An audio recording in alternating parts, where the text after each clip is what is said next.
Right. ఇక మొదటి అంశాన్ని తీసుకుంటే బ్రాహ్మణులను పిలిచి అవమానిస్తారా? సో ఎక్కడికి పిలిచారు, ఎక్కడ అవమానించారు అనేది ఇప్పుడు మనం మాట్లాడే ప్రయత్నం చేద్దాం. సరిగ్గా ఈ ఘటన 5 రోజుల క్రితం జరిగింది. 5 రోజుల క్రితం గాంధీ భవన్ వేదికగా జరిగిన చర్చ రచ్చ ఇప్పుడు రాష్ట్ర వ్యాప్తంగా అగ్గి రాజేసుకునే పరిస్థితిలా కనిపిస్తోంది. సో ఏం జరిగింది అనేది ముందుగా నేను మీకు చెప్పే ప్రయత్నం చేస్తాను. తెలంగాణ గాంధీ భవన్ లో కవ్వంపల్లి సత్యనారాయణ ప్రమాణ స్వీకార మహోత్సవం చేయబోయారు. ఎస్సీ సెల్ చైర్మన్ గా తన పదవి బాధ్యతలు స్వీకరించేటప్పుడు బ్రాహ్మణోత్తములు అక్కడికి పిలిపించారు. సో బ్రాహ్మణోత్తములు వేద మంత్రోచ్చరణలతో సో తన పదవి చేపట్టేటప్పుడు సో వారు మంత్రాలతో, ఒక రకంగా చెప్పాలి అంటే వారు మంత్రాలతో తనకు ఏదైతే పూజ చేస్తారో ఆ పూజలన్నీ కంప్లీట్ చేసిన పరిస్థితి. ఆ తర్వాత ఒక్కసారిగా వివాదాలు రాజుకున్న పరిస్థితి. సో ఆ మంత్రోచ్చరణల తర్వాత ఎమ్మెల్యే సామెల్ ఉన్నారు. సామెల్ వివాదాస్పద వ్యాఖ్యలు చేశారు. ఈ వివాదాస్పద వ్యాఖ్యలు చేయడంతో ఒక్కసారిగా వారు చిన్నబుచ్చుకోవాల్సిన పరిస్థితి వచ్చింది. ఈ అంశం ఇప్పుడు చిలికి గాలివానలాగా మారింది. ఇక రెండో అంశాన్ని చూస్తుంటే బ్రాహ్మణ సమాజాన్ని బూతులు తిడుతున్నప్పుడు చప్పట్లు కొట్టింది ఎవరు అనే అంశం కూడా ఇప్పుడు తెరపైకి వస్తుంది. అక్కడ సామెల్ మాట్లాడుతున్నప్పుడు అడ్డుకోవాల్సింది పోయి ఎందుకు చప్పట్లు కొట్టారు అంటే అతను ఏం మాట్లాడుతున్నాడో అర్థం కాక చప్పట్లు కొట్టారా, సమర్థిస్తూ చప్పట్లు కొట్టారా అనే అంశం కూడా ఇప్పుడు రాజకీయాల్లో తెరపైకి వచ్చిన పరిస్థితి. సో ఎమ్మెల్యే అయితే ఏదైనా మాట్లాడచ్చా, ఏమైనా చేయొచ్చా అనేది కూడా పెద్ద ఎత్తున చర్చ సాగుతుంది. ప్రజలు కూడా ఈ అంశంపై పెద్ద ఎత్తున చర్చించుకుంటున్నారు. ఎమ్మెల్యే అయితే నోటికొచ్చినట్టు మాట్లాడతారా? ప్రజల ఓట్లతోనే కదా గెలిచింది ఎమ్మెల్యే. సో ప్రజల ఓట్లతో గెలిచినప్పుడు ఆ నియోజకవర్గంలో అన్ని వర్గాలకి సంబంధించిన ప్రజలు ఉంటారు. ఆ ప్రజలందరూ ఓట్లు వేస్తేనే ఆ నియోజకవర్గానికి తన ఎమ్మెల్యే అవుతారు. సో ప్రతి ఒక్కరితో బాధ్యతగా వ్యవహరించాల్సిన ఒక ఎమ్మెల్యే నోటి దూల మొత్తంగా పెద్ద అంశంగా మారింది. ఒక రకంగా రచ్చ రాజేస్తున్న పరిస్థితి. అయితే తను మాట్లాడినప్పుడు ఎమ్మెల్యే మాట్లాడుతున్నప్పుడు చప్పట్లు కొట్టింది ఎవరు, అసలు ఈ చప్పట్లు కొడుతున్నప్పుడు అడ్డుకుంది ఎవరు అనే అంశం కూడా తెరపైకి వస్తూ ఉంది. సో ఎమ్మెల్యే మాట్లాడుతున్నప్పుడు ఏం మాట్లాడుతున్నారు అని గాంధీ భవన్ లో కీలక నేతలు ఉంటారు. వీళ్ళందరూ కూడా కంట్రోల్ చేయాల్సి ఉంటుంది. సో ఆ వ్యాఖ్యలను ఎమ్మటే ఉపసంహరించుకోవాల్సి ఉంటుంది. ఇవన్నీ చేయకుండా చప్పట్లు ఎందుకు కొట్టాల్సి వచ్చింది? ఎమ్మెల్యే చెప్తున్నది వీళ్ళకి అర్థం కాక చప్పట్లు కొట్టారా? అంటే ఎమ్మెల్యే ఏది చెప్పినా చప్పట్లు కొట్టాలని ఒక సిద్ధాంతాన్ని నెత్తిన పెట్టుకున్నారా అనేది కూడా ప్రజల్లో పెద్ద ఎత్తున చర్చ సాగుతున్న పరిస్థితి. సో ఏది ఏమైనా ఈ విషయంపై అయితే ఒక రకంగా బగ్గుమంటున్న పరిస్థితి. ఎమ్మెల్యే సామెల్ కూడా దీనికి సంబంధించి మాట్లాడారు. ఆయన ఏం మాట్లాడారు ఏంటనేది ఇప్పుడు చూద్దాం. మనవాద వ్యవస్థ మన ఇంటి మీకు వచ్చింది. ఇప్పుడు ఆయన బాబురావు ముచ్చట చదివిండు. ఈ వ్యవస్థ ఇట్లా ఉంది. అందుకోసమైనా నేను మీ అందరి మనవి చేస్తా ఉన్నా, మనవాద వ్యవస్థ మన ఇంటి మీకు వచ్చింది. ఇప్పుడు ఆయన బాబురావు ముచ్చట చదివిండు. ఈ వ్యవస్థ ఇట్లా ఉంది. అందుకోసమైనా నేను మీ అందరి మనవి చేస్తా ఉన్నా. రైట్. సామేల్ ఏం మాట్లాడారో మీరు చూశారు కదా. సో ఈ తర్వాత ఏం జరిగింది అంటే సామేల్ ఇంటిపై కోడిగుడ్ల దాడి జరిగింది. సో ఎందుకు కోడిగుడ్లతో దాడి చేయాల్సి వచ్చింది అంటే ఒక వర్గ మనోభావాలను ఆయన దెబ్బతీశారు. సో అంటే ప్రజలను గౌరవించాల్సిన ఒక ఎమ్మెల్యే, బాధ్యతాయుతంగా మాట్లాడాల్సిన ఒక ఎమ్మెల్యే అక్కడకు పిలిచి వేద మంత్రోచ్చరణలతో ఆశీర్వాదం ఇస్తే ఆ ఆశీర్వాదం ఇచ్చినందుకు బదులుగా ఇలాంటి మాటలు మాట్లాడతారా అంటూ కూడా అందరూ ఆగ్రహం వ్యక్తం చేసిన పరిస్థితి. బీజేవైఎం కార్యకర్తలు కూడా కోడిగుడ్ల దాడి అయితే చేశారు. సో తన ఇంటిపై దాడి జరిగిన తర్వాత తాను ఏం చేశాను, ఎందుకు దాడి జరిగింది అని చెప్పి అప్పుడు ఎమ్మెల్యేకి గుర్తొచ్చిందా అన్న పరిస్థితి కూడా కనిపించింది. సో ఏం జరిగింది ఏంటి మనం మాట్లాడదాం. మనతో మాట్లాడేందుకు మొత్తంగా మంటలైతే రేపుతున్నాయి ఎమ్మెల్యే సామెల్ మాటలు. సో మేడిపల్లిలో ఉన్న మందుల సామెల్ ఇంటి ముట్టడికైతే వెళ్లారు, కోడిగుడ్లతో దాడి చేశారు, తమ నిరసన కూడా తెలిపిన పరిస్థితి. సామెల్ మాటలపై బ్రాహ్మణ సమాజం అయితే మండిపడుతున్న పరిస్థితి అయితే క్లియర్ కట్ గా కనిపిస్తుంది. మేము చేసిన తప్పేంటి అన్నది వాళ్ళ సూటి ప్రశ్న. ఈ ప్రశ్నకు సామెల్ ఆన్సర్ ఇస్తారా, కాంగ్రెస్ నుంచి ఉన్న కీలక నాయకులు ఆన్సర్ ఇస్తారా, ఎవరు ఆన్సర్ చేస్తారనేది ఇప్పుడు ప్రశ్నగా మిగిలిపోయిన పరిస్థితి. సో ఇదే అంశానికి సంబంధించి మనతో మాట్లాడేందుకు మారుతి కిరణ్ గారు, భారతీయ జనతా పార్టీ కిసాన్ మోర్చా తెలంగాణ ఉపాధ్యక్షులు, అదేవిధంగా పరిగి నియోజకవర్గ బీజేపీ ఇన్ఛార్జ్ స్టూడియోలో సిద్ధంగా ఉన్నారు. సార్ని అడిగి మరిన్ని విషయాలు తెలుసుకునే ప్రయత్నం చేద్దాం. సార్ నమస్కారం. సార్ నమస్కారం. మొత్తంగా చూస్తున్నాం ఒక ఎమ్మెల్యే అంటే చాలా బాధ్యతగా మాట్లాడాల్సి ఉంటుంది. అందులోనూ గాంధీ భవన్ లో ఒక వాళ్ళ ప్రమాణ స్వీకార కార్యక్రమంలోనే వచ్చారు, ఆశీర్వదించిన వారిని ఇలా మాట్లాడటాన్ని ఎలా చూస్తున్నారు, ఏం చెప్పదలుచుకున్నారు? ముందుగా కాంగ్రెస్ ప్రభుత్వం వచ్చి 2.5 ఏళ్లలో ఎన్ని దేవాలయాల మీద దాడులు జరిగినాయి, ఎన్ని విగ్రహాలు ధ్వంసం చేశారు, దేవతామూర్తులను విగ్రహాలు ధ్వంసం చేస్తారు. ఎక్కడ కూడా కాంగ్రెస్ ప్రభుత్వం ఒక్కరి మీద కూడా చర్య తీసుకోలేదు. ఏమన్నా అంటే సింపుల్, మతి స్థిమితం లేదు. మతి స్థిమితం లేకుంటే దేవుడే వస్తాడా? దేవాలయాలు ఉన్నాయా? వేరే వాళ్ళ ఇవన్నీ కూడా ఉన్నాయి కదా, ఇళ్ళకు పోవచ్చు కదా, హాస్పిటల్లకు పోవచ్చు, స్కూళ్ళకు పోవచ్చు, ఎక్కడికైనా పోవచ్చు. ఏ దానికైనా కాంగ్రెస్ ప్రభుత్వం హిందువుల పట్ల చేస్తున్నటువంటి ఇండైరెక్ట్ అటాక్.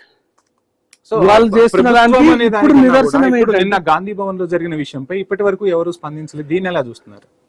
దానికోసం అక్కడికి వస్తున్నానా. గాంధీ భవన్ లో వాళ్ళ వేదిక మీద ముఖ్య నాయకులందరూ ఇంక్లూడింగ్ మహేష్ గౌడ్ గారు, రాష్ట్ర అధ్యక్షులు ఉన్నారు, వీళ్ళందరూ ముంగట బూతులు తిడుతున్నాడు.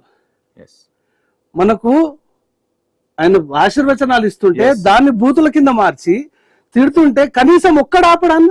మహేష్ గౌడ్ ఆపలేదు, మిగతా వాళ్ళందరూ ముఖ్య నాయకులే కదా ఉన్నది. ఒక్కరు కూడా అట్లా మాట్లాడకన్నా ఆగు, నువ్వు తప్పు మాట్లాడుతున్నావు అని ఒక్కరు కూడా అనలేదు, కనీసం వచ్చి ఆపలేదు. వాళ్ళ అర్థమైంది.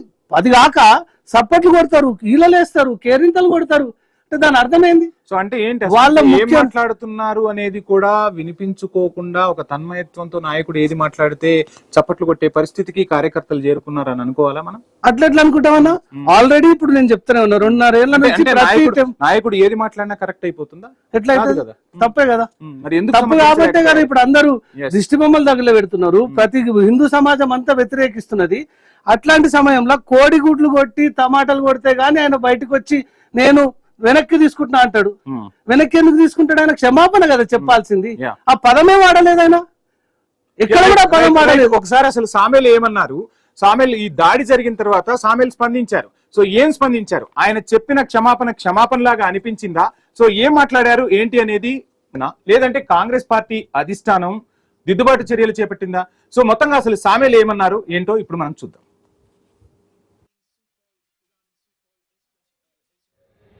తెలంగాణ బ్రాహ్మణ సమాజానికి నేను విజ్ఞప్తి చేస్తా ఉన్నా.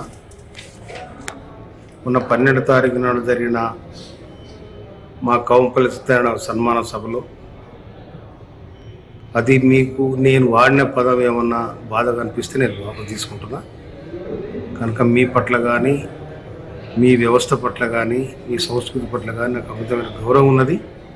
ఆ గౌరవాన్ని నేను ఈనానే కాదు ఏనాటి నుంచి నేను సమాజంలో ఉన్నాను కాబట్టి గౌరవిస్తా. నేను ఇప్పుడు గౌరవిస్తా, ఎప్పుడు గౌరవిస్తా.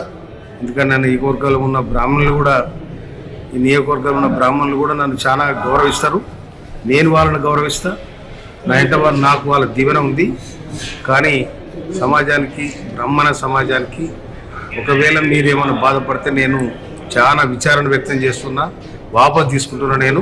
కనుక మీ అందరూ కూడా విజ్ఞప్తి చేస్తున్నా నేను. అదే క్రమంలో దీన్ని అడ్డం పెట్టుకొని బీజేపీ వాళ్ళు మీ మధ్యలో మా మధ్యలో గ్యాప్ పెంచాలని ప్రయత్నం చేస్తూ ఉన్నారు. కనుక దీన్ని గమనించాలని ప్రజానీకాన్ని విజ్ఞప్తి చేస్తాం. రైట్ సార్, మొత్తంగా చూసాం. సామేల్ చెప్పింది క్షమాపణ లాగా అనిపించిందా, లేదంటే ఎవరైనా నొచ్చుకొని ఉంటే అన్నారు, నొచ్చుకోబట్టే కదా ఇట్లా జరిగింది అనేది ప్రతిధ్వనించలేదు అని చెప్పి చాలా మంది బ్రాహ్మణ సంఘాల నుంచి కూడా వినిపిస్తున్నమాట. అండ్ ఇక్కడ భారతీయ జనతా పార్టీ ప్రతిదాన్ని కూడా పొలిటికల్ గా చూస్తుంది, పొలిటికల్ గా మైలేజ్ పెంచుకోవడానికి ఉపయోగపడేలా చేస్తుంది అంటూ కూడా మీ పైన కూడా మాట్లాడిన పరిస్థితి. ఎలా చూస్తున్నారు అసలు సామేల్? ముందుగా ఆయన క్షమాపణ అనే వర్డ్ వాడలే. వెనక్కి తీసుకుంటున్నా, మీ మనోభావాలు దెబ్బతిన్నాయా, మీ జరిగినాయా అంటే ఆయన నేను హిందూ కాదు, మీరు వేరే నేను వేరే అని ఇక్కడనే చెప్పకనే చెప్తున్నట్టు ఆయన. వాళ్ళు చేసేటివన్నీ ఎప్పుడు చూడు హిందువులకు వ్యతిరేకంగా మాట్లాడమే కాదు, చేసే విధానాలు కూడా అవలంబించే విధానాలు కూడా అన్ని అవే. ఇక్కడ సామేల్ అనే ఆయన ఒక వ్యక్తి కాదు, ఒక ప్రజాప్రతినిధి, ఒక నియోజకవర్గానికి బాధ్యత వహించాలి. అండ్ అక్కడ ఆ నియోజకవర్గానికి కూడా తను ప్రతినిధిగా ఉన్నారు. సో ఆ నియోజకవర్గంలో అన్ని వర్గాల ప్రజలు ఉంటారు, అన్ని వర్గాల ప్రజలు ఓట్లేస్తేనే కదా ఆయన ఈ రోజు ఎమ్మెల్యే అయింది. సో అప్పుడు నియోజకవర్గ ప్రతినిధిగా మాట్లాడాల్సి ఉంటుంది, బాధ్యత గల ప్రజా ప్రతినిధిగా మాట్లాడాల్సి ఉంటుంది. కానీ సో ఒక మతానికి సంబంధించి గాను, ఒక పార్టీకి సంబంధించిన వ్యక్తిగా ఇలాంటి మాటలు మాట్లాడటాన్ని ఎలా చూస్తున్నారు? వారు వాళ్ళ విజ్ఞతకే వదిలేస్తున్నాం. మొదటగా ఆయన మాట్లాడే మాటలు ఎవరి గురించి మాట్లాడుతుండు, ఎక్కడ మాట్లాడుతుండు, ఎప్పుడు మాట్లాడుతుండు, ఎంతమంది పెద్ద మనుషుల ముంగట కూర్చున్న వాళ్ళు కూడా నాయకులే, కార్యకర్తలు కాదు, పబ్లిక్ కాదు, నాయకులు. ఒక పెద్ద మనుషుల ముంగట అంత పెద్ద మాట మాట్లాడుతున్నప్పుడు ఒళ్ళు దగ్గర పెట్టుకొని మాట్లాడే సంస్కృతి లేదంటే కాంగ్రెస్ పార్టీ పెద్దలు ఏం చేస్తున్నారు? ఎందుకు ఆయన బర్తరఫ్ చేస్తలేరు? ఎందుకు సస్పెండ్ చేస్తలేరు? ఆయన ఫస్ట్ ఆఫ్ ఆల్ ఆయన ఎస్సీ అయితే మటుకు ఆయన శామ్యుల్ అనే పేరు ఉండొద్దు, క్రిస్టియన్ అయితే ఖచ్చితంగా బీసీసీ సర్టిఫికెట్ రావాలా, అట్లాంటిది ఆయన ఫస్ట్ దొంగ సర్టిఫికెట్ పెట్టి ఎమ్మెల్యేగా అయింది కాబట్టి ముఖ్యమంత్రి గారు మొదటగా వారిని బర్తరఫ్ చేసి సస్పెండ్ చేసి తీసేయాలి. వాళ్ళు చేసేటివన్నీ ఇట్లాంటివి ఏవి దొంగ పనులు చేసినా కానీ ఎక్కడ కూడా పట్టించుకుంటారు. ఏమనంటే బీజేపీల మీదకి వస్తారు. పోరాటం ఎలా ఉండబోతుంది ఈ విషయంలో? భారతీయ జనతా పార్టీ కాదు, హిందూ సమాజానికి నేను విజ్ఞప్తి చేస్తున్నాం. హిందువులందరూ ప్రతి గ్రామంలో, ఏ ఒక్క గ్రామంలో తెలంగాణలో మందుల సామ్యాలు వచ్చినా కానీ ఎవ్వరు నిష్పెట్టద్దు. ఆయన గట్టిగా పట్టుకోవాలా, నిలదీయాలా, ఆ గుడిలో తీసుకుపోవాలి, అర్చకుల ముంగట నిలబెట్టాలా, వేద మంత్రాలతో ఆయనకు ఆశీర్వచనం ఇప్పించి కాళ్ళు మొక్కించి వదిలిపెట్టాలా. అది ప్రతి గ్రామంలో జరగాల. తెలంగాణలో ఏ ఊరికి పోతే ఆ ఊరికి, ఏ జిల్లాకు పోతే ఆ జిల్లాకు, ప్రతి దగ్గర ఆయన పట్టుకోవాలా. అందరూ ప్రశ్నించాలా. హిందువులందరూ సంఘటితం కావాలా. పార్టీలకు సంబంధం లేదు, ఇది హిందువుల సమస్య, ఇది పార్టీలకు సంబంధం లేదు, ఇది ఓన్లీ హిందువులకు సమస్య. హిందువుల మనమందరం ఏకమై వీళ్ళందరినీ కట్టడి చేయకుంటే వచ్చే తరాలకు కానీ వచ్చే తరాలకు మనం ఏం మార్గదర్శనం ఇస్తున్నాం, మనం ఏం చేస్తున్నామో మనమే ఆలోచించుకోవాలి. హిందువులందరికీ విజ్ఞప్తి, ఆయన ఎక్కడ కనిపించినా కట్టడి చేసి ప్రశ్నించి క్షమాపణ చెప్పేదాకా మనం పట్టుబట్టాలని చెప్పి కోరుతున్నాను. చూద్దాం సార్ ఏం జరగబోతుంది ఏంటి అనేది చూద్దాం. సో అందరిలో తిట్టి సారీ చెప్తే సరిపోతుందా? సో తిట్టటమేమో అందరిలో తిట్టారు, ఒక వీడియో రిలీజ్ చేశారు, ఆ వీడియోలో కూడా ఎక్కడ క్షమాపణ అనే వర్డ్ వాడలేదు. సో ఎలా మేము తీసుకోవాలి అని చెప్పి బ్రాహ్మణ సంఘాలు కూడా ప్రశ్నిస్తున్న పరిస్థితి. తిట్టింది కాక సారీ చెప్పే విషయంలో కూడా ఎక్కడా పశ్చాత్తాపం కనిపించలేదు. మీ మనోభావాలు నొచ్చుకుంటే, మీ మనసులు నొచ్చుకుంటే అంటూ చెప్పిన పరిస్థితి. సో మనసులు నొచ్చుకోబట్టే మేము ఆందోళనకు దిగామని చెప్తున్న పరిస్థితుల్లో కూడా ఇంకా మీ మనసులు నొచ్చుకుంటే అని చెప్పటాన్ని కూడా బ్రాహ్మణ సంఘాలు అయితే తీవ్రంగా వ్యతిరేకిస్తున్నాయి. సారీ చెప్తే సరిపోతుందా ఈ విషయానికంటూ కూడా వాళ్ళు ప్రశ్నిస్తున్న పరిస్థితి అయితే క్లియర్ కట్ గా కనిపిస్తోంది. ఈ మతం కులం గొడవగా మారే అవకాశాలు కూడా ఉన్నాయా అన్న ప్రశ్నలు కూడా వినిపిస్తున్నాయి. సో ఒక ప్రజాప్రతినిధి మాట్లాడేటప్పుడు ఆచితూచి మాట్లాడాల్సి ఉంటుంది. సో ప్రజలందరినీ దృష్టిలో ఉంచుకొని మాట్లాడాల్సి ఉంటుంది. సో ఆందోళనకు కొన్ని పిలుపునిస్తూ ఉన్నారు బ్రాహ్మణ సంఘాలు. ఖచ్చితంగా అక్కడికి మేము ఎందుకు వచ్చాం? వేద ఆశీర్వచనం అందించేందుకు వచ్చాం. సో మమ్మల్ని పిలిచి ఆశీర్వచనం అందించిన తర్వాత మాపై విమర్శలేంటి, మాపై నిందలు మోపటం ఏంటి అని కూడా వాళ్ళు బాధపడుతున్న పరిస్థితి అయితే స్పష్టంగా కనిపించింది. సో మొత్తంగా ఏది ఏమైనా ఇటువంటి ఘటనలు జరిగినప్పుడు ఒక ప్రజాప్రతినిధిగా బాధ్యతగా వ్యవహరించాలి. సో బేషరతుగా క్షమాపణలు చెప్పాలని చెప్పి ప్రజల నుంచి, ఇటు రాజకీయ నాయకుల నుంచి కూడా వినిపిస్తున్న వర్షన్. సో ఏం చేయబోతున్నారు సామెల్, అంటే నెక్స్ట్ స్టెప్స్ ఎలా ఉండబోతున్నాయి ఏంటి అనేది కూడా చూద్దాం. సో ఇదే అంశానికి సంబంధించి మనతో మాట్లాడేందుకు వాసుదేవ శర్మ గారు, అధ్యక్షులు తెలంగాణ రాష్ట్ర అర్చక సంఘం నుంచి మనకు ఫోన్ ఇన్ లో సిద్ధంగా ఉన్నారు. వారిని అడిగే ప్రయత్నం చేద్దాం. వాసుదేవ శర్మ గారు నమస్కారం అండి. నమస్తే సార్. వాసుదేవ శర్మ గారు, మొత్తంగా సామెల్ వ్యాఖ్యలు ఒక రకంగా రాష్ట్ర వ్యాప్తంగా కూడా ఆందోళనలకు దారితీస్తున్న పరిస్థితి. ఎలా చూస్తున్నారు ఆ వ్యాఖ్యలను? మీ డిమాండ్ ఏంటి? మేము ఆ వ్యాఖ్యలపై చెప్పే విషయం ఒక్కటే సార్. గాంధీ భవన్ సాక్షిగా ఆ రోజు జరిగినటువంటి కార్యక్రమాల్లో బ్రాహ్మణులు వేద ఆశీర్వచనం చేసినారు. వేద ఆశీర్వచనం చేసిన తర్వాత దాన్ని స్వీకరించి తదనంతరం మందుల సామెల్ శాసనసభ్యుల వారు మమ్మల్ని బూతులు మాట్లాడి, మీరేం మాట్లాడుతున్నారో మాకేం తెలియదు, బ్రాహ్మణులు ఏం మంత్రాలు చదువుతున్నారో మాకు తెలియదు అని అనడాన్ని మేము తీవ్రంగా ఖండిస్తున్నాం. మీరు ఒక శాసనసభ్యులుగా ఉండి కనీసం ఒక మతాన్ని గౌరవించలేనటువంటి స్థితిలో మీరు ఉండడం మేము శోచనీయంగా భావిస్తున్నాం. అక్కడ జరిగినటువంటి ఆశీర్వచనం ఏదైతుందో యావత్ సమాజం అంతా చూసింది. బ్రాహ్మణులు ఎక్కడైనా కూడా సర్వే జనా సుఖినో భవంతు అనేటువంటి విధంగా ఉండేటువంటి వాళ్ళే. మేము తిట్టడము, ఇబ్బంది పెట్టడం అనేది ఏ వేదిక మీద జరిగినటువంటి దాఖలాలు లేవు. కావాలనే మందుల సామెల్ గారు శాసనసభ్యులుగా ఉన్నా కూడా వారి విచక్షణ కోల్పోయి బ్రాహ్మణ సమాజం అల్ప సంఖ్యలో ఉంది, వాళ్ళు మమ్మల్ని ఏం చేయగలుగుతారు, వాళ్ళతో ఏ పని కాదు అనేటువంటి ఒక రకమైనటువంటి ధోరణితో వారు మాట్లాడారు. వారికి నేను చెప్తున్నాను, శాసనసభ్యుల వారు మీరు గుర్తుపెట్టుకోవాలి, బ్రాహ్మణులు అంటే ఒక కులాన్ని మీరు అనుకుంటున్నారు, అర్చకుడు అంటే కులాన్ని అనుకుంటున్నారు. కానీ యావత్ హిందూ సమాజమే ఈ యొక్క ధర్మానికి ప్రతీక. ఈరోజు మేము అల్పసంఖ్యాకంగా ఉన్న అనేక హిందూ ధర్మంలో ఉన్నటువంటి కులాలన్నీ కూడా మా వెంట వస్తున్నందుకు వారికి కూడా మేము ధన్యవాదాలు తెలియజేస్తా ఉన్నాం. బ్రాహ్మణ సమాజం, అర్చక సమాజం, శర్మ గారు మనిషి పుట్టుక దగ్గర నుంచి శర్మ గారు సర్వే జన సుఖినో భవంతు అంటూ అందరినీ దీవిస్తూ ఉంటారు. సో అందరికీ దీవెనలు అందించే మీపై ఇటువంటి విమర్శలు రావటం నిజంగా అందరికీ బాధాకరమే. ఈ రోజు ఐ న్యూస్ కూడా సో మీకు అండగా నిలుస్తోంది. సో ఏంటి అసలు అంటే సీఎం రేవంత్ రెడ్డి కూడా దీనిపై స్పందించాలని కోరుకుంటున్నారా? ప్రభుత్వం నుంచి అసలు ఎటువంటి స్పందన రావాలని మీరు కోరుకుంటున్నారు? ఐ న్యూస్ వేదికగా మీరు ఏం చెప్పాలనుకుంటున్నారు? గత 2 రోజుల నుంచి అన్ని బ్రాహ్మణ అర్చక సంఘాలు, హిందూ సంఘాలు అన్నీ కూడా అన్ని చోట్ల నిరసన తెలియజేస్తున్నాయి. ఇదంతా కూడా ప్రభుత్వం చూస్తా ఉన్నది, ముఖ్యమంత్రి గారు కూడా చూస్తా ఉన్నారు.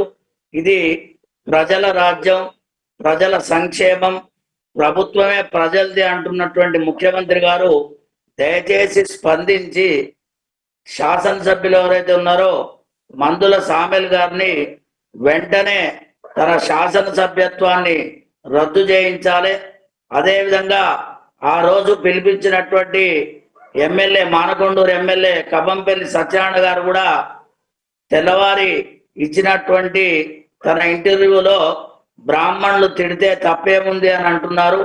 వారు కూడా ఒక శాసనసభ్యులే. మరి మీరు ఇట్లా తిట్టుకుంటూ హిందువుల్ని ఇబ్బంది పెట్టేటువంటి శాసనసభ్యులు మాకు అవసరం లేదు. రేపు మీరు భవిష్యత్తులో మళ్ళీ ఎలక్షన్లు జరగవా? హిందువుల దగ్గరికి వచ్చి మీరు ఓట్లు అడగరా? అప్పుడు మీకు హిందువులు తగినటువంటి బుద్ధి చెప్తారని చెప్పి నేను మీ ద్వారా తెలియజేస్తా ఉన్నాను. ముఖ్యమంత్రి రేవంత్ రెడ్డి గారిని సూటిగా మేము ఒకటే అడుగుతున్నాం. ప్రజాప్రభుత్వం ఉంటున్నారు, ప్రజలు ఏది చెప్తే అది మేము వింటున్నాం అంటున్నారు.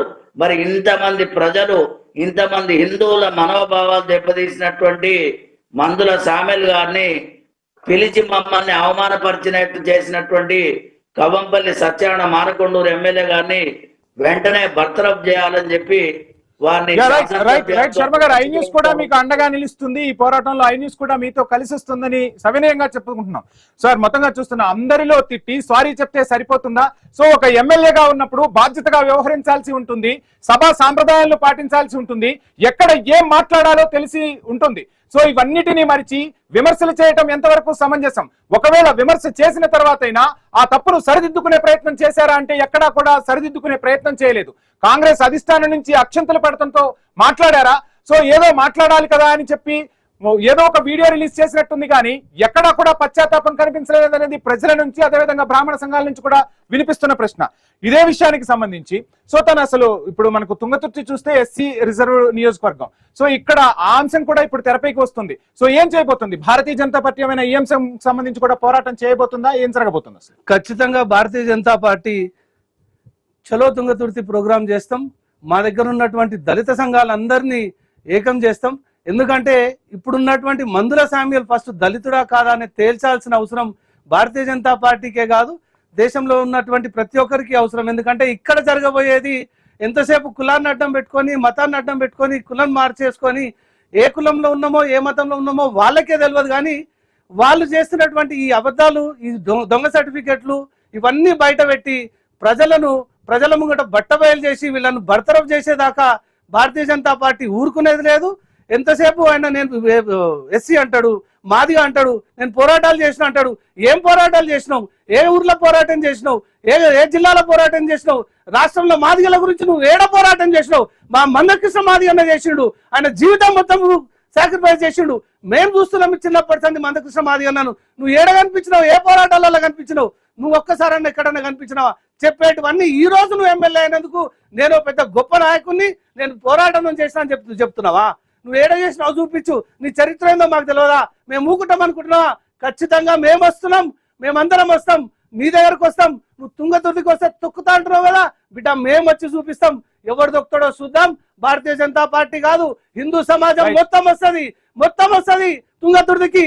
ఏ రోజు రావాలో చెప్పు, మేమందరం వచ్చి కూర్చుంటాం. ఎవరు దొక్కుతారో చూద్దాం బిడ్డ, మేమేం ఊకునేది లేదు. భారతీయ జనతా పార్టీ కాదు, హిందువులందరూ కూడా వస్తారు. మతం అనేది కులం గొడవగా మారబోతుందా? సో ఏం జరగబోతుంది? ఒక బాధ్యత గల ప్రజాప్రతినిధి మాట్లాడిన మాటలు అందరూ వింటారు. సో అక్కడ చప్పట్లు కొట్టడం తప్పు. సో అక్కడే ఆ రోజు ఆ విషయాన్ని ఖండించుంటే ఈ రోజు ఇక్కడ వరకు పరిస్థితులు వచ్చే కావు. బ్రాహ్మణ సమాజం రగిలిపోతున్న పరిస్థితి కనిపిస్తోంది. హిందువులంతా కూడా ఈ విషయంపై మండిపడుతున్నారు. సో ఏం జరుగుతుంది, ఏంటి, ఎందుకు ఇలా మాట్లాడాల్సి వచ్చింది అనేది కూడా చర్చించుకుంటున్న పరిస్థితి అయితే కనిపిస్తోంది. సో ఏం చేయబోతుంది భారతీయ జనతా పార్టీ? ఏమైనా ఒక పోరాటం చేయబోతుందా? సో మొత్తంగా అటు బ్రాహ్మణ సమాజానికి ఇటు హిందువులకు అండగా ఉండే ప్రయత్నం ఏమైనా చేయబోతున్నారా? ఏం జరగబోతుందా? ఖచ్చితంగా భారతీయ జనతా పార్టీ హిందువుల పక్షాన, హిందువుల మనోభావాల కోసం ఎప్పటికీ పోరాడుతూనే ఉంటుంది. ఇప్పుడు వరకు జరిగినటువంటి ప్రతి దాంట్లో భారతీయ జనతా పార్టీ హిందువులకు సపోర్ట్ గా ఉంది. ఖచ్చితంగా ఇప్పుడు జరగబోయేది కూడా పెద్ద యుద్ధమే జరుగుతుంది. ఈయన సంగతి ఏందో తెలుస్తాం. హిందువుల మనోభావాలను కించపరిస్తే ఏం జరుగుతుంది? ఈయన ఒక్కైనకు ఖచ్చితంగా మనం గుణపాఠం నేర్పిస్తే ముందు వచ్చే తరాలలో ధైర్యం చేసే పరిస్థితి చూస్తే మనం సామేల్ మాట్లాడిన తర్వాత కాంగ్రెస్ అధిష్టానం నుంచి కానీ పిసిసి అధ్యక్షుడు మహేష్ కుమార్ గౌడ్ గారి నుంచి కానీ ఎక్కడా కూడా కౌంటర్ రాలేదు. సామేల్ ఒక్కడే కౌంటర్ ఇచ్చిన పరిస్థితి. రాష్ట్రం మొత్తం కూడా ఈ విషయంపై చర్చించుకుంటున్న పరిస్థితి. సో ఎలా చూస్తున్నారు? కాంగ్రెస్ అధిష్టానం ఒక నిర్ణయం తీసుకుందా, లేదు సామేల్ ఇచ్చిన వీడియోతోనే సంతృప్తి చెందారని అనుకుంటుందా? ఏం జరగబోతుంది? అసలు ఎలా చూస్తున్నారు ఈ వ్యవహారాన్ని? కాంగ్రెస్ అధిష్టానం ఇప్పటి నుంచి కాదు, ముందు నుంచి కూడా ద్వంద్వ వైఖరి ఉంటది. వాళ్ళు ఏ ఒక్కళ్ళన్నా కనీసము ఆయన మందలించిన పాపాన పోలేదు. ఇప్పుడు కోడిగుడ్లు మా హిందూ సంఘాలు కొట్టినాకనే ఆయన బయటకు వచ్చింది. కానీ ఏ ఒక్కరు కూడా కనీసము అంత పెద్ద స్టేజ్ మీద గాంధీ భవన్ సాక్షిగా మన మహేష్ గౌడ్ గారితో పాటు రాష్ట్ర నాయకులందరూ ఉన్నటువంటి స్టేజ్ మీద ఆయన అంత పెద్ద పెద్ద మాటలు మాట్లాడుతుంటే ఒక్కరు కూడా పిలిచి తిట్టలేదు. కనీసం ఒక్కళ్ళన్నా బయటకు వచ్చి ఆయన తెలియక మాట్లాడిండో తెలిసి మాట్లాడిండో ఆయన ఖచ్చితంగా అందరు కలిసి కూర్చోబెట్టి బిడ్డ నువ్వు మాట్లాడినావు తప్పురా బాబు ఇది మాట్లాడిపియాలి కదా. ఎక్కడ కూడా మాట్లాడిపోయలేదు. మీ పార్టీకి చెందిన కేంద్ర మంత్రి బండి సంజయ్ కూడా స్పందించారు. బండి సంజయ్ ఏమన్నారో కూడా మనం తెలుసుకునే ప్రయత్నం చేద్దాం. చాలా తీవ్రంగా స్పందించారు బండి సంజయ్. మొత్తంగా అసభ్య పదజాలం వాడిన సామిల్ పై క్రిమినల్ కేసులు పెట్టాలంటూ కూడా బండి సంజయ్ చెప్తున్న పరిస్థితి. ఒక ఎమ్మెల్యే ఉండి పార్టీ కార్యాలయంలో 10 మంది ముందు ఎలా ఇలా మాట్లాడతారంటూ కూడా బండి సంజయ్ ప్రశ్నించారు. బాధ్యత రాహిత్యంగా ఒక ప్రజాప్రతినిధి ఎలా మాట్లాడతారంటూ కూడా బండి సంజయ్ సూటిగా ప్రశ్నించిన పరిస్థితి అయితే కనిపిస్తుంది. మరి ఏం జరగబోతుంది? నిజంగానే ఆయనపై క్రిమినల్ కేసులు పెట్టేందుకు భారతీయ జనతా పార్టీ ముందుకు వెళ్ళబోతుందా? ఈ మాటల వరకే పరిమితం కాబోతుందా? ఏం చేయబోతున్నారు? ముందుగా మందుల సామ్యాలు ఏంది, ఆయన స్థాయి ఏంది, ఆయన హోదా ఏంది, ఆయన మాట్లాడేది ఏంది, ఎవరి గురించి మాట్లాడుతుండు? కేంద్ర హోంమంత్రి గారి గురించి మాట్లాడుతుండు. ఆయన ఏ పదవిలో ఉన్నాడో కూడా ఆయనకు తెలియకుండా మాట్లాడుతున్నాడు. కేంద్ర మంత్రి గారి గురించి సంబోధించినప్పుడు ఏ పదవిలో ఉన్నాడో కూడా తెలియదు ఆయన గురించి మనం మాట్లాడేంత స్థాయి ఇది కాదు మందుల సామ్యాల్. గుర్తుపెట్టుకో, బండి సంజయ్ గారు ఒక చిన్న కార్యకర్త స్థాయి నుంచి కేంద్ర హోంమంత్రి దాకా ఎట్లొచ్చారు, కష్టపడి వచ్చారు. ఎక్కడ కూడా మీలాంటి తప్పులు చేయలేదు. అన్నిటికీ కార్యకర్తలకు ఎమ్మడున్నాడు, హిందూ సమాజానికి ఎమ్మడున్నాడు. అన్ని విధాల ఉండి పోరాడి రాష్ట్రంలో కాదు దేశంలోనే అత్యధికమైన స్థానంలోకి వచ్చిండు. మీరు ఆయన గురించి మాట్లాడే స్థాయి ఎక్కడిది? ఆయన ఏమన్నాడు? నువ్వు మాట్లాడింది తప్పు కాదా? నువ్వు తప్పు అయిన దానికి తప్పు అంటే తప్పెట్లా వస్తుంది? ఎందుకు కుట్టం? ఖచ్చితంగా క్రిమినల్ కేసులు పెట్టిస్తాం. మేమేం ఊరుకునేది లేదు. ఇక్కడనే కాదు, హ్యూమన్ రైట్ కమిషన్ కూడా తీసుకుపోతాం. అన్ని ఎక్కడ కుదిరితే అక్కడ ఖచ్చితంగా అన్ని సంఘాలలో కమిషన్లలో కూడా ఏపించి నిన్ను లోపలేపించి ఖచ్చితంగా నిన్ను ఎమ్మెల్యేగా బర్తరఫ్ చేసేదాకా భారతీయ జనతా పార్టీ ఊరుకునే పరిస్థితి లేదు. ఖచ్చితంగా ఎట్టి పరిస్థితుల్లో అన్ని క్రిమినల్ కేసులు ఎన్ని లీగల్ గా ఎన్ని పాసిబిలిటీస్ ఉన్నాయో అన్ని పాసిబిలిటీస్ వెతికి మీ మీద కేసులు వేపించి నిన్ను బర్తరఫ్ చేసేదాకా నిన్ను మీ సీఎం గారిని కూడా ఖచ్చితంగా చెప్తున్నాం. మీరు సీఎం అన్నారు. అసలు సీఎం రేవంత్ రెడ్డి ఎందుకు మాట్లాడలేదు అనేది కూడా అందరూ చర్చించుకుంటున్న పరిస్థితి. సో సీఎం రేవంత్ ఎందుకు స్పందించరు అనేది కూడా పెద్ద ఎత్తున చర్చ సాగుతుంది. సో ప్రతి విషయాన్ని అబ్జర్వ్ చేస్తూ ఉంటారు సీఎం. ఈ విషయం సీఎం వరకు వెళ్ళిందా లేదా అంటే ఖచ్చితంగా వెళ్తుంది. సో సామెల్ ఇచ్చిన రిప్లై కూడా ప్రజలకు అదే విధంగా అటు బ్రాహ్మణ సంఘాలకు సంతృప్తికరంగా లేదు. సో బాధ్యత గల ప్రజాప్రతినిధిగా ఆయన ఇచ్చిన స్పందనను ఎవరు కూడా యాక్సెప్ట్ చేసే పరిస్థితుల్లో లేరు. కాంగ్రెస్ అధిష్టానం ఏం చేయబోతుంది? సీఎం ఏం నిర్ణయం తీసుకోబోతున్నారు? మొత్తంగా ఒక ఎమ్మెల్యే, అందులోనూ కాంగ్రెస్ కి సంబంధించి ముఖ్యమంత్రి ఉన్నారు. ముఖ్యమంత్రిగా ఉన్న ఇది చూస్తే ఇంకొకటి, సో వాళ్లకు గాంధీ భవన్ అనేది పార్టీ కార్యకలాపాలకు సంబంధించి ఒక కేంద్రం. సో ఆ కార్యాలయంలోనే మందుల సామెల్ బ్రాహ్మణులను ఉద్దేశించి మాట్లాడిన మాటలు రాష్ట్ర వ్యాప్తంగా చర్చనీయాంశం అవుతుంటే సీఎం ఇప్పటి వరకు ఎందుకు స్పందించలేదు? అదేవిధంగా సీఎం సామెల్పై చర్యలు తీసుకోవాలి, పార్టీ అధిష్టానం కూడా సామెల్ను బర్తరఫ్ చేయాలంటూ కూడా డిమాండ్లు పెరుగుతున్నాయి. సీఎం రేవంత్ రెడ్డికి బాధ్యత లేదా అంటూ కూడా ప్రశ్నిస్తున్న పరిస్థితి కనిపిస్తుంది. నిమ్మకు నీరెత్తినట్టు కాంగ్రెస్ అధిష్టానం ఎందుకు ఉంది అన్న విమర్శలు కూడా వినిపిస్తున్నాయి. ఇటు పిసిసి మహేష్ కుమార్ గౌడ్ గాని అటు సీఎం గాని ఎందుకు స్పందించలేదన్న విమర్శలు వినిపిస్తున్నాయి. సో ఏంటి అంటే ఒక వ్యవహారం జరుగుతుంది, ఒక వర్గం మొత్తం కూడా మనోవేదనకు గురవుతున్న పరిస్థితి. అటు పిసిసి చీఫ్ గాని ఇటు రేవంత్ గాని ఎందుకు స్పందించలేదంటారు? సో ఏం చేయబోతున్నారంటారు? కాంగ్రెస్ పార్టీ ముందుగా ఫస్ట్ నుంచి కూడా ఏ రోజు కూడా హిందువులకు సపోర్ట్ చేసే పరిస్థితి ఉండదు. ఇప్పుడు కూడా వాళ్ళు పరిస్థితి భయపడుతున్నారు. ఎందుకు ఇంతమంది హిందువులు కాంగ్రెస్ నుండి ఏం లాభం మీరు అందరు ఉండి? కనీసం వాళ్ళు మనం తిడుతున్నారు, మన ఆచార్యులను తిడుతున్నారు, మన ముంగడ తిడుతున్నారు, మైక్ ముంగడ తిడుతున్నారు. మీరు అందరూ ఏం చేస్తున్నారు? హిందువులందరూ కనీసం మీరు అందరు పోయి మీ సీఎం నన్న పట్టుకొని మీ మహేష్ గౌడ్ గారు నన్న పట్టుకొని ఎందుకు అడుగుతలేరు? ఎందుకు ఇంత భయం? ఎందుకు కాంగ్రెస్ పార్టీ లేకుండా బతకలేమా? మనం కాంగ్రెస్ పార్టీ ఉందా బతకడానికి? దేశంలో మనకు ఎన్నో చేసుకున్నాం, ఇన్నేళ్ల సంది మనం హిందువులుగా ఉన్నాం. హిందువులను తిడుతుంటే మీరు అందరు ఏం చేస్తున్నారు?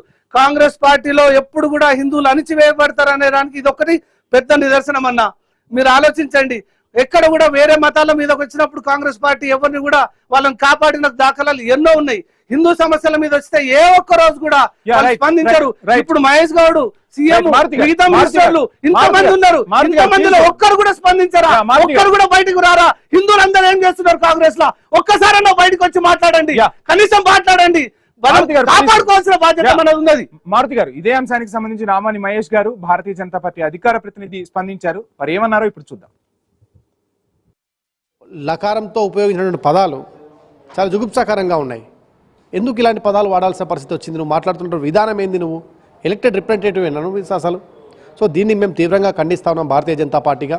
రెండోది, ఈరోజు ఆయన అలా మాట్లాడడంతో ఆ తర్వాత కూడా మా కేంద్ర మంత్రి మీద కూడా ఆయన మాట్లాడిన వ్యాఖ్యలు కూడా చాలా నీచంగా మాట్లాడడం చాలా దౌర్భాగ్యకరమైన పరిస్థితి.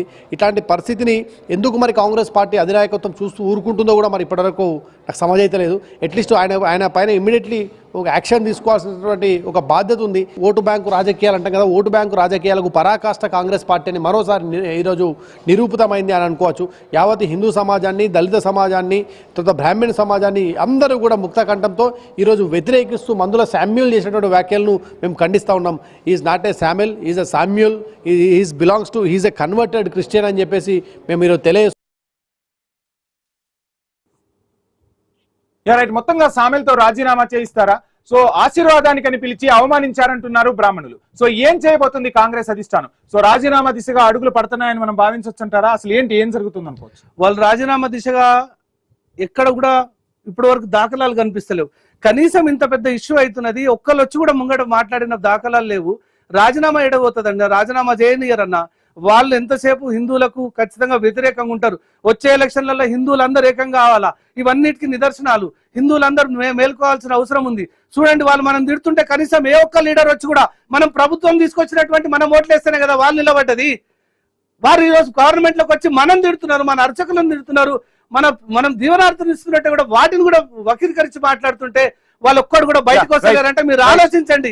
వీళ్ళు చేస్తున్నటువంటి దుర్మార్గం హిందువుల పట్ల ఎట్లున్నదో మీరు ఆలోచించాల్సిన. Right, thank you Maruti Kiran garu, మీరు చర్చలో పాల్గొన్నందుకు. సో మొత్తంగా సామెల్ వ్యవహారం అయితే అగ్గి రాజేసిన పరిస్థితి. కాంగ్రెస్ అధిష్టానం ఏ నిర్ణయం తీసుకుంటుంది అనేది యావత్ బ్రాహ్మణ సమాజంతో పాటు తెలంగాణ ప్రజానికం కూడా ఎదురు చూస్తుంది. సో మొత్తంగా సామెల్ చేసిన వ్యాఖ్యలు అయితే అత్యంత బాధాకరం. సో వారికి న్యాయం జరిగేలా వ్యవహరించాల్సిన బాధ్యత అయితే ఇప్పుడు కాంగ్రెస్ అధిష్టానం ముందుంది. కాంగ్రెస్